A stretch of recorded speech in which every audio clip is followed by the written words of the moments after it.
Hey guys, and welcome back to my channel. So as you can kind of see, I have a couple different planners here, and what I want to do is show you guys my new work planner and show you some differences and similarities between the two that I have used and that I'm using.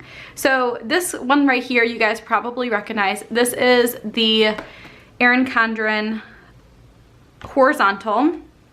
And I've been using this since probably, let's see, late January. And then I recently switched to an Erin Condren Deluxe monthly. And I just want to show you guys why I decided to switch and how it's kind of been working. I've been using it for the last couple weeks, and I think it's honestly just going to work a little bit better for me. So you can probably tell, size-wise, they're not very different, and that is because with my new Deluxe Monthly, I decided to get more note pages in the back, and I'll kind of show you why. So let me quickly just show you what my planner has looked like in the past, and let me just try and find a page that I can show you because I don't want to reveal any information that I'm not allowed to reveal. So I think I found a page. So before I show you guys, well, I guess I can show this to you guys. So this is what my Erin Condren planner, the horizontal, looked like before.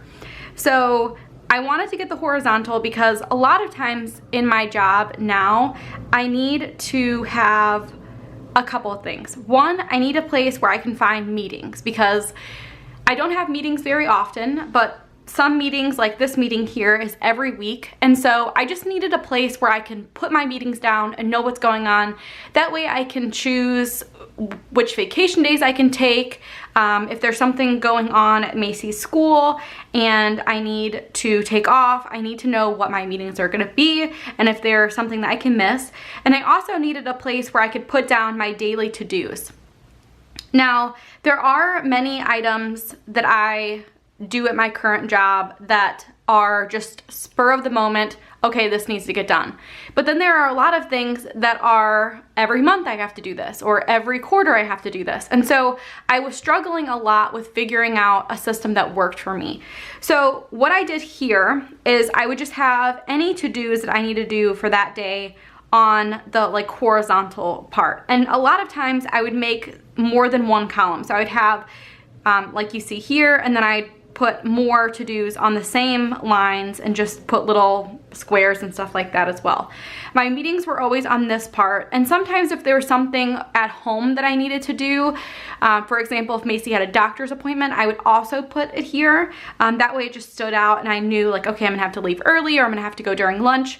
These stickers that say meeting, these are from Planner Kate, and a coworker and I actually got a bunch of these custom made so they would match with the colors for the month. So I used a lot of them already because I've had this kind of system since January, but I have monthly stickers that match pretty much all of the months for meetings. So that's kind of what I did before. Now, I did not really do anything with my notes page. That stayed completely blank, and once in a while I would fill in my monthly page, but besides that, I didn't use the planner. I would fill in my daily pages, but the issue with that is there were lots of times where I would have a really crazy day and I wouldn't have enough room. So then what do you do? So that kind of brought me to the new planner that I decided to get, and this planner starts in September and goes until August of next year. I do have some pens that I'm currently using just stuck in there because I brought them home. That's what I carry them all in. And so the way that I have it set up right now, so on my monthly view, I have kind of a to-do list. I have my monthly to-dos, and then I have some other things that are just kind of random but need to get done. Not necessarily every September, but just something that I know that needs to get done now. So you can see I need to update the Canadian rates. I need to update all the other currency rates. I need to do the monthly registers. I have to do my pension reconciliation. I have to mail out I have to create and email out the deposits for fourth quarter, and I need to do a pairing. I also need to work on some of the open items, so that includes, you know,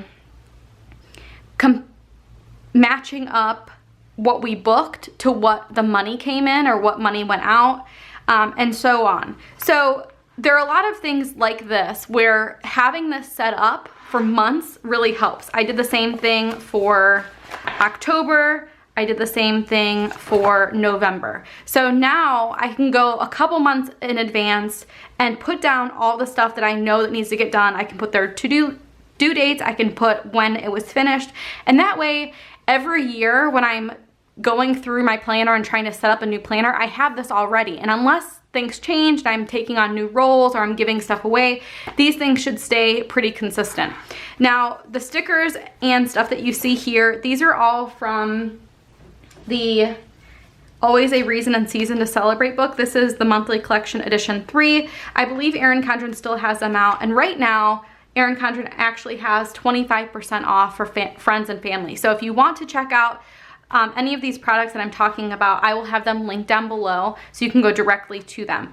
But as you can see, it's just been working out a lot better doing it this way because, like I said, there are always stuff that I know that needs to get done, but I would have to go to each month and like find a date. Sometimes there's not specific dates. Like I have a due date here, but that's not the actual due date. It needs to get done as soon as I can, but that's kind of the latest date that I would like it to be done. So you can tell I've just kind of put all of those like monthly tasks that happen every month or that I know are kind of particular to that month on this page here, which is my notes page. Then moving on, I have my meetings here. So instead of having them on each specific day, I have it on my overview. And what I've kind of been doing is I've been using the same sticker book to kind of make it cute. You guys know for me, if it's not cute, I'm not gonna look at it. So I have to make it cute. I have to add a few little pieces to kind of keep myself interested. And then I'm using some of these Planner Kate leftovers that I have and just kind of matching it up with some of the colors in the month. Of course, I have the colorful and I just thought that would go really well. I'll show you October as well. So I'm kind of using like blues and orange. And then November, the colors are kind of different for November. I'm trying to like base it off of the colors that they have in the sticker book. So you can see they're like kind of brownish, bluish, so I had Planner Kate stickers that matched. So that's kind of what my monthly view is looking like. Now, the new deluxe monthlies have a lot of pages afterwards, and that is really, really nice. So what I plan to use these pages for, and I actually haven't used them in any of the months yet, is for meetings. So whenever I have a meeting that I need to take notes, I'm gonna take my planner with me, write it down. That way, when I look at my monthly view and I look back like, oh, I remember there was a meeting about this. What did we actually, like, what was the decision on that? What did we actually say? What do I need to do? I can flip right to that month, see what I wrote down, and it's all right there. I feel like for me, this is the best option because if I can find where the meeting was, I need to have notes very close, especially if it's something important. A lot of times my meetings are not important. Nothing really big has to come from them, but other times I have to type out minutes for like my pension meetings and stuff like that. And so I need to know which specific meeting it was for. So that's kind of what I use the notes page for, my monthly view, and then all of the other pages in between. Now in the very back, I have a little separator here. And what I've been doing, and let me again flip to a page where I can show you guys. Okay. So what I'm doing in the very back, I said in the beginning that I went ahead and got a bunch of extra pages in the back. And you can see they're pretty substantial. There's a lot of pages. I think I added 50. And what I'm doing is I'm just putting a little sticker from the back, putting what date it was, and then doing my to-do list there. That way, if I have only a couple of things that need to get done that day, then I only take up a small amount of space. You can see I draw out a little line so I can separate the dates. This also helps for days like yesterday where I had a ton of stuff and I needed to make a little schedule to figure out what I needed to send people. And so with that, I can use a whole half of a page if I need. But this is kind of how I'm doing my daily to-dos, because a lot of times these things, I just need to write out what I need to get done. I don't necessarily need to go back and see when I did it.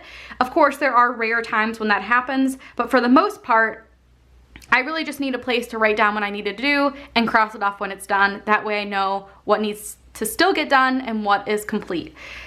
This has been really working for me, and I can tell you right now, I think I got this on the 7th. I don't remember which day that was, but the whole week I used one page. So there are probably 80 to 100 pages back here. That is going to be plenty for the whole year for me, because some days I literally use 2 lines and then other days I use half of a page. You just never know, and I think that's going to be sufficient for me. So that is what I'm using the back notes pages for. Then in the very back, you have stickers, and as I was saying, I've used quite a bit of stickers. I just kind of go off and on between the 2 purples for September, and that's mostly because when I look back, I kind of want to easily see which month it was for. So of course, September will be the purples. In October, I'll probably use the orange and the mint color, and since I have 2, and then of course I have these from every planner I've ever owned, I'll have plenty to do that. Like I said, I'm using the Always a Reason and Season to Celebrate book for just to make it cute. I'm not using a ton of other stickers besides the Planner of Kate, like skinny stickers. So these are going to be perfect for just filling in little things. I love the script stickers at the top. That's probably one of my favorite things, and it makes a huge difference just having it look cute and ready to go. So this is probably, I would say, the Deluxe Monthly with extra pages, this sticker book, some of my skinny appointment labels from Planner Kate, and some of my, I love these dual tip markers. I love using these for making it look cute as well. Those are like my main go-to things for work. I have to kind of keep it simple because of course I can't be carrying around a whole sticker binder with me, but this is seriously the best option for me that I've found. If you guys have watched my channel for a while, you know that I actually tried out using the Deluxe Monthly last year in the very beginning of the year. Then I switched to the horizontal. And I think the extra notes pages has made a huge difference for why I like this time around. And I think the other thing is just kind of figuring out how my brain works when it comes to planning for work, because it is very different than at home planning. Like, I have specific things that need to get done every month at work, and a lot of times those dates are important, and if I miss a deadline, it wouldn't be good. So I'm still trying to figure out exactly how I want to track certain things, but so far this Deluxe Monthly has been great for it. So I hope that helped you guys if you're debating using a Deluxe Monthly for work. I hope, you know, showing you guys a little bit of how I'm using it helped as well. Again, if you guys are interested in any of the products that I described or went over, I will have like a specific part in my description box that says like these are the items that I showed you guys, and I'll have direct links to all of them. Anyway guys, I hope you enjoyed this video. Let me know if you guys have any questions down below, and I'll see you guys next time. Bye guys.